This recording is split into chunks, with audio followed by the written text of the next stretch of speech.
Viewer discretion is advised. Hello everyone and welcome to World Cup UHC 2020. This is our fourth season. World Cup is a yearly recorded round organized by myself, Daffz. This season we are doing an FFA yet again. It's Vanilla yet again. But we are allowing some more stuff this season, like highlighted bars, full pride, leaving and whatnot. I'm gonna have to thank Silk for the spawn. He made it like 2 years ago, but yeah, thank you, Silk. I'm gonna have to thank Hookie and Leon for providing the server, Arctic. I mean Leon and Hookie for helping out with hosting.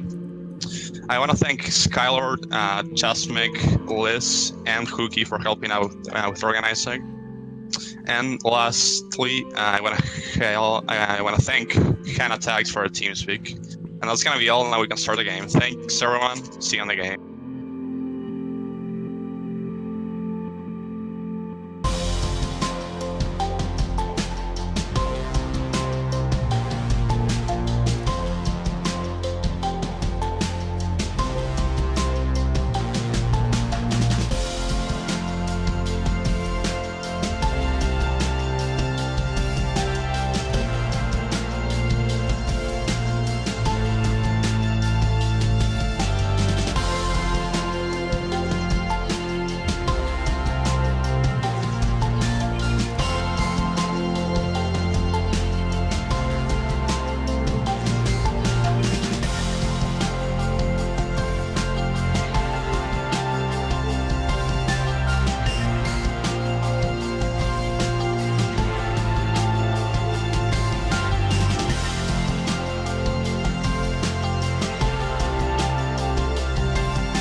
Hello and welcome, my single solitary viewer. Welcome to the UHC World Cup 2020. We're already following iBlack, who has all the pressure in the world upon his shoulders because two of his countrymates won the World Cup 2019 last year, and that's of course for Spain. In 2018, Portugal won, and the World Cup 2017 was won by Chile. But unfortunately, no one from Chile and no one from Portugal is here today. All we have to defend the championship is iBlack. We have also several other players who are representing a whole lot of different countries, and it's one fight to the end, free for all. We'll see. Last person standing wins. So, of course, you might be wondering, well, Flues, that's a long list of names, and there's a whole lot of people right there. Who's the most favorite person to win? And I would say, based on the statistics that I have collected, as you know, I have a top five or actually a 5 people who would be the favorites. So let's check out who those 5 people would be. The first one is from France. I don't know, I'm not sure. Most people pronounce Héon, his name, but of course the French will know that it's fromage oui oui. But Héon actually has a kill-death ratio so far of 4.5, but that's based on the very small sample of 3 seasons.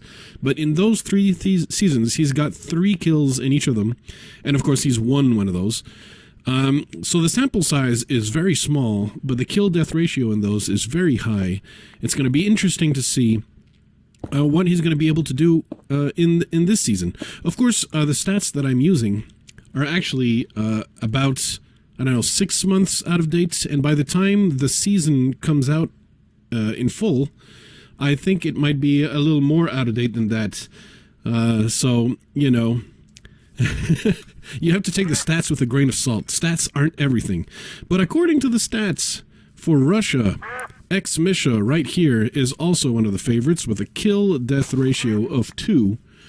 And he's got 17 seasons and 4 wins. So that's a sample size that it's a little bit larger.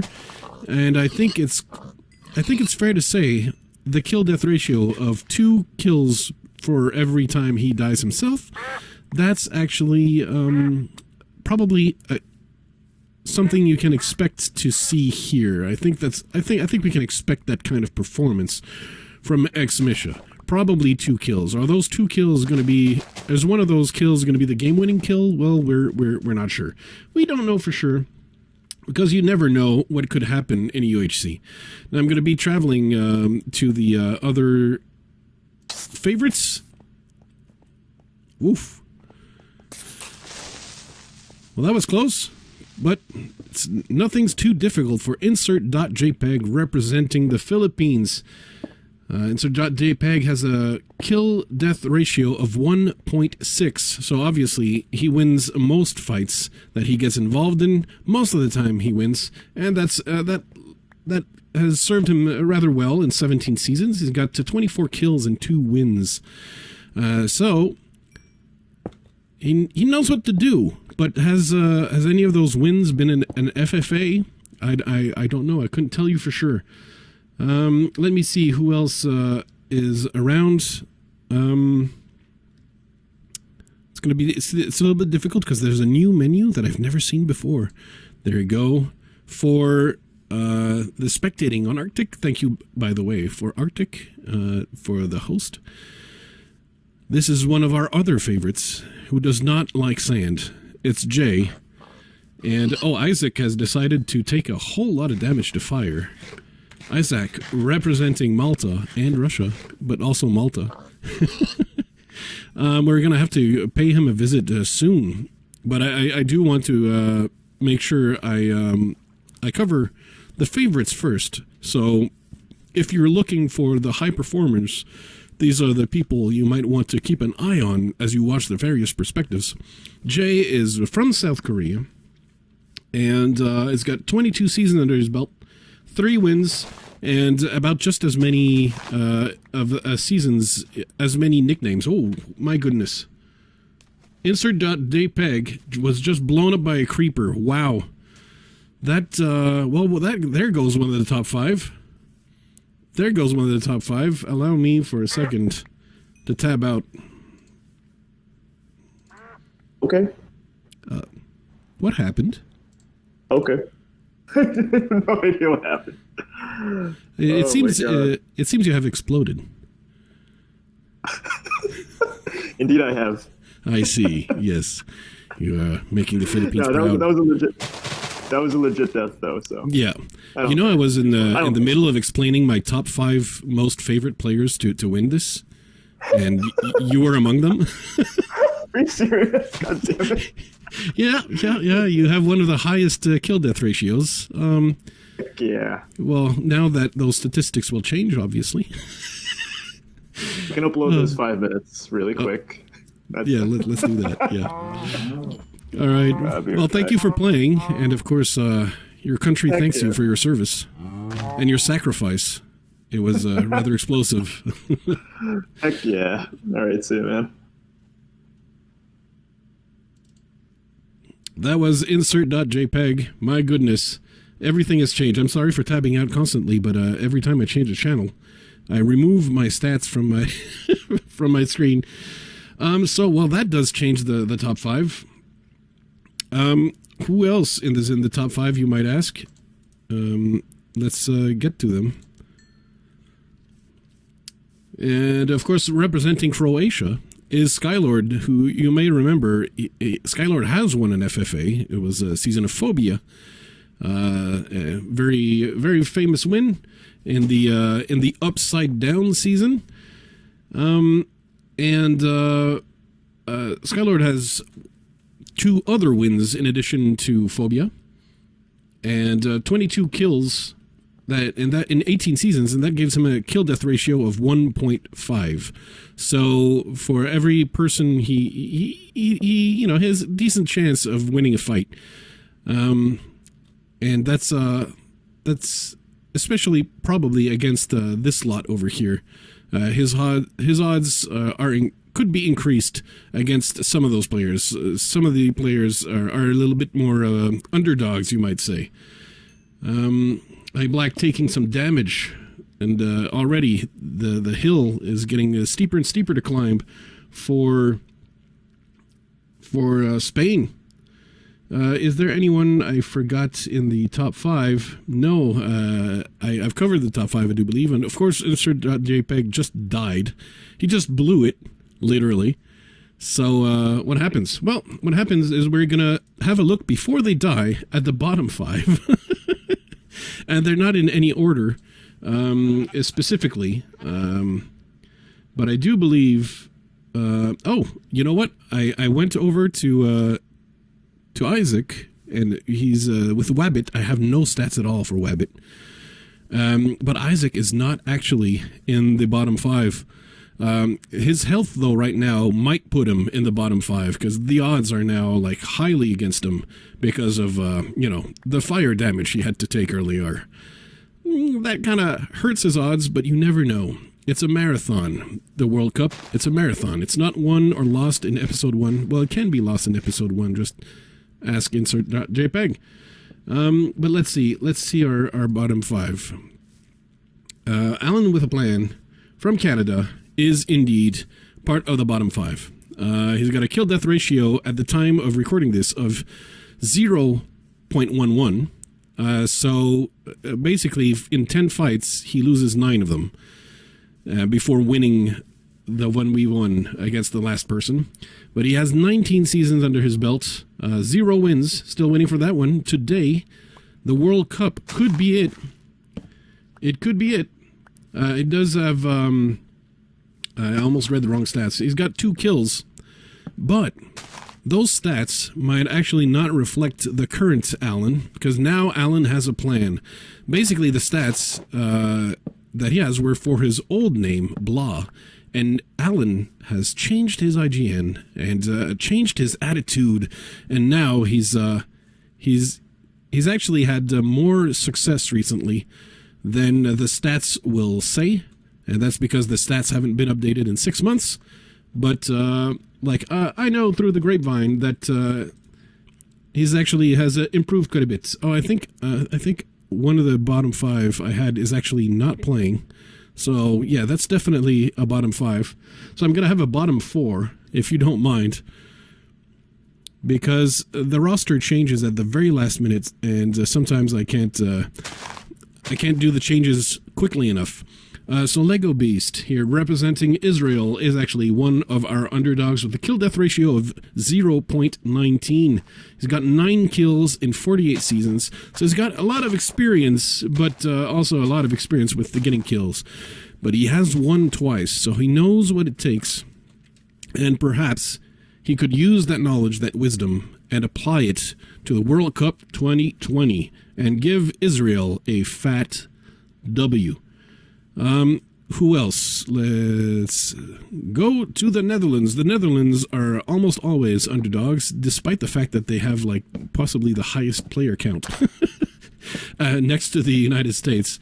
Liz Burble is representing the Netherlands this year, and Liz has been playing a few games recently. But what you need to know, of course, in terms of stats, she's played 21 seasons. She has 2 wins, 7 kills, and that gives her a kill-death ratio of 0.33. Did someone... Yes, Isaac was shot by a skeleton. There goes Malta's hopes and dreams. Let me see if there's any way I can hop in or not. I think I cannot, yeah. I won't be able to have a chat with Isaac, but when things go bad, perhaps he can say, you know, I was representing Russia this time. And by the way, that's a joke. It's a little tease that we have for Isaac, that we often say, oh, Malta does not exist. You're Russian, obviously. So don't tease him that way. Who else is in the bottom 5? We did Alan. So all I'm missing is Jortim of Australia, and that's a last-minute roster change. Australia would not have been in the bottom 5 if the planned participant had shown up, but Jortim was ready to wake up at the ass crack of dawn, wearing, is that an Obama skin? Wear an Obama skin and get to caving, get to staircasing. I'm not He's looking for a fake dead end of the cave. There is none. There's an actual the cave is ended, Tim. Yeah. It's just there's no cave here. No cave at all.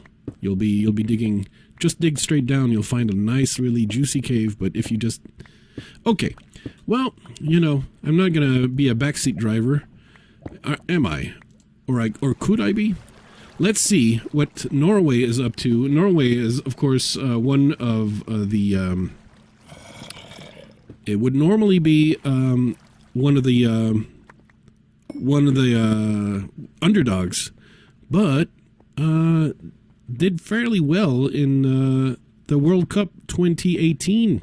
Super Gamer Plays has very few recorded round seasons otherwise, but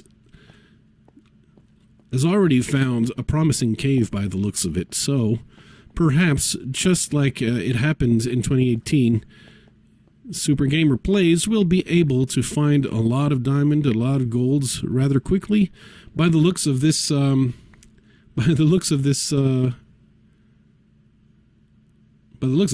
that's exactly what's going to be happening. By the way, I just realized that that's the second golds collected already of the game. Otacon has the honor of collecting the first, so let's pay Otacon a visit. Otacon is representing, I don't even remember what country. So, forgive me. New Zealand. No wonder I didn't remember. That country, it's one of the countries that does not exist because it disproves the flat Earth. But of course, aside from being famous for not existing, New Zealand is also famous for being the birthplace of the cornballer. Let me see. Otacon has no wins yet in the recorded rounds, so he'll be looking for that one. He does have 5 kills, which give him a kill-death ratio of 0.45. Almost 0.5, but lucky him. I don't know if that's where he comes from, but he's got a mineshaft. He's got diamonds right over here. I think Otacon could be not only the first golds of the season, but the first mined diamonds. I think he's spotted the diamonds. I think he has.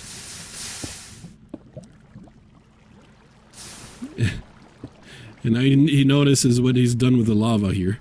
Or has he not? Okay. Well, he's getting ready to mine those diamonds. And Bow Spam Lover actually beat him to it. Bow Spam Lover beat him to it. Let's go have fun with Bow Spam Lover, who was just staircasing. So that was what are the odds? The odds weren't high. Bow Spam Lover, by the way, I have no stats for, but one could expect that Bow Spam Lover is actually a bow spammer from Paraguay. If he's not gonna bow spam this round, I'm gonna be a little bit disappointed. I'm gonna consider this a little bit of false advertising. But I think I would expect a little bit of a friendly rivalry with Daffz, perhaps, for the supremacy between Paraguay and Uruguay. I would hope. Heon has found a spawner. I'm not sure if... Well, obviously, there's only going to be trash left. But that was blast protection. That's an F. Yeah, I mean, the blast protection... I think he decided to just get rid of it even. Yeah. No blast protection. Fancy has just found a mineshaft. And of course, mineshafts are extremely important finds because they allow you to get early bows, but you can get also minecart chests, and if the mineshaft is low enough, like this one is almost low enough, you can get some really good little goodies around here. Some diamonds, easy golds, stuff like that. Another person who just found a mineshaft, the Sonic Joey. Joey has found a mineshaft, and perhaps we'll find some interesting tools in here. Whoops. Get back here. There you go. Well, no big interesting finds as of yet for Joey in this mineshaft. However, the mineshaft is... that one does not have as much potential. There might be stuff, but yeah, over here is actually this ravine down here might be the key to victory, and it is not. It's kind of disappointment. It's the key to disappointment. Oh, actually, it leads to a lower mineshaft over here. Oh, I thought it did. It does not. Just really for a tiny little bit. So it's not going to be the best mineshaft for Joey. Joey is the player with the most experience in this World Cup of 2020, and with this experience comes the highest amount of wins. With 12, he's actually in the top 5 winningest players of all time with myself in that top 5. Thank you very much. Thank you. Let me bow. Let me bow. But there's I'm surprised he didn't look at the loot in the chest. Or did he already? Or did he not? But lots of players finding